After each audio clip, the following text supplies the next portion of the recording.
ମଧ୍ୟାହ୍ନରେ ଧୂଳି ଦଣ୍ଡ ତତଲା ଧୂଳିରେ ଗଡ଼ାଇ ପିଣ୍ଡ କଷ୍ଟକୁ ସହିବ କାମନାକାରୀର ଦାଣ୍ଡ। ଧୂଳି ଦଣ୍ଡକୁ ସାରିଣ ନଦୀ ଅବା ପୋଖରୀକୁ ଯାଇନ ପାଣି ଦଣ୍ଡ ସାରି ବାଲୁକା ବୁଝିବ ଜାଣ।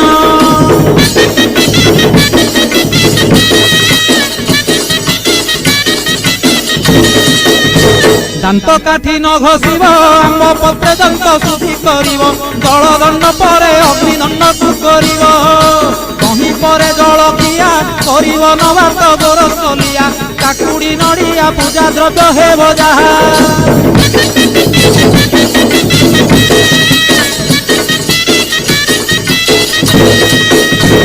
ଘରେ ଭୁକ୍ତାଙ୍କ ଘରଣୀ ସେ ରୂପେ ନିୟମ ମାନିବେ ପୁଣି ନିୟମ ଭାଙ୍ଗିଲେ ଦୋଷରେ ହେବେ କାରେଣୀ।